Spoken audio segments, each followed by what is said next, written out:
Hi, I'm Laura Lively. Welcome to you and all of your parts. So last week, well, 2 weeks ago probably, we kicked off a whole series on the eight C's of self, which are the eight qualities of self, all beginning with the C word. And I shared last week that I would be telling you which of these C's that I struggle with personally. So this is the one that makes no sense to me. It never made any sense to me. Now, more recently, it actually does. I've been doing this work since 2017. It's now, at the time of this recording, 2024. And this word, it was almost like there was some sort of barrier where, and it could be, right, a part blocking me from actually understanding this particular C.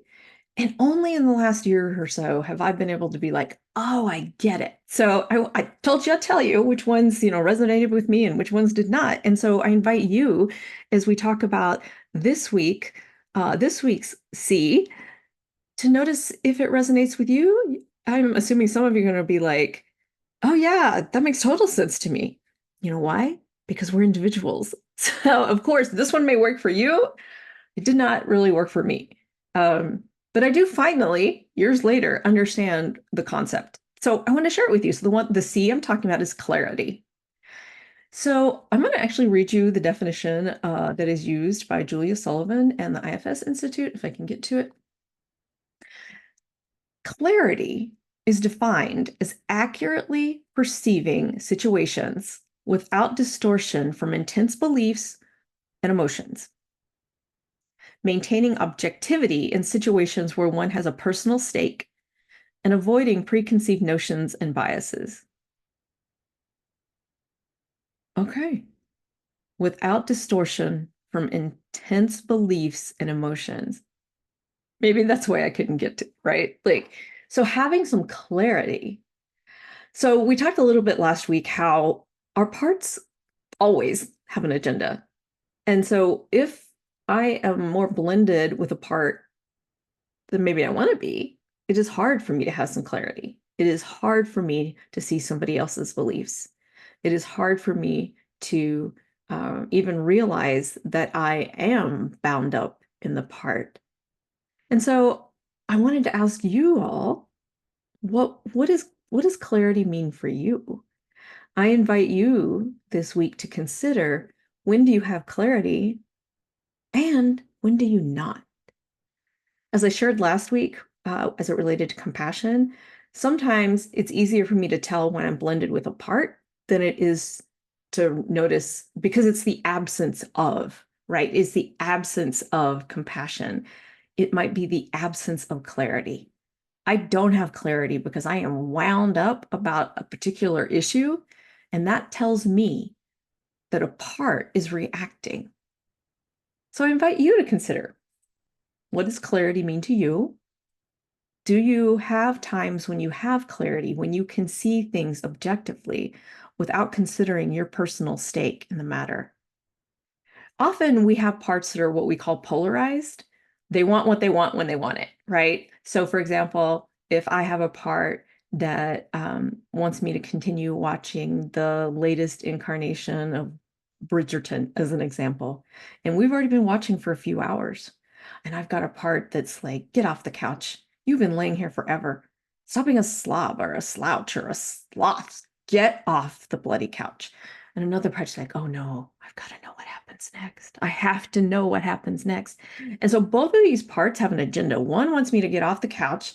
The other one wants me to see what happens next because we're super invested in this series. And I have no real clarity about what's happening because I'm basically ping-ponging back and forth in my head about what should I do next. So in that case, I have two parts basically doing a little tug of war within me. What I want to be able to do to give me more access to some self is to be able to see both of them and be aware of both of them. And then hopefully they become aware that I am with them too. And I can see the one that thinks that laying on the couch for another hour is a really bad idea. I can see the to-do list that this part is like showing me in my head of things that need to get done.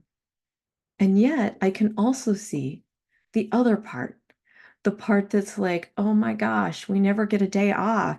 You deserve to rest. You deserve to watch, whatever you want on TV. And I can see both of them and can have some clarity around the fact that they are trying to help me.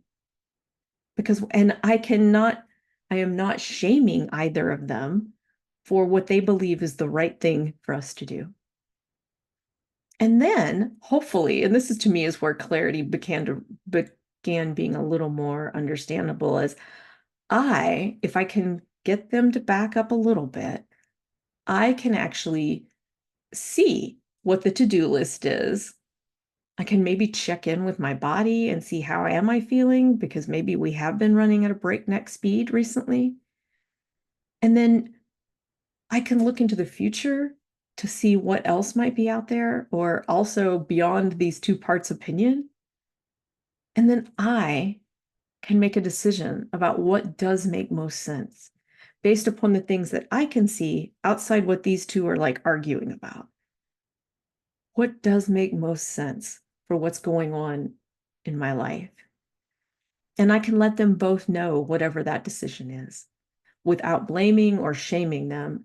And I can hold space for their disappointment if I decide to get off the couch and get to work, or their crankiness if I decide not to get off the couch, their disappointment, right? This part's trying to help me by getting things done. I can hold space for that, again, without blaming or shaming them for what they think is right. So hopefully that is helpful to you. The clarity was one that really I struggled with for years. Still not 100% certain I get it. I do have more clarity now that I understand that, for me anyway, it kind of is about warring parts in my head, and how can I like give them both space to share with me what they need, and then I can take maybe the bigger picture into account and make decisions about what to do, and then being able to hold space for their disappointment and their frustration. So let me know how that lands with you. Let me know if you actually do have clarity on things, and this one's not the seed you struggle with. I would love to hear that. You can drop me a line at laura@laralively.com. And until the next time, love to you and all of your parts.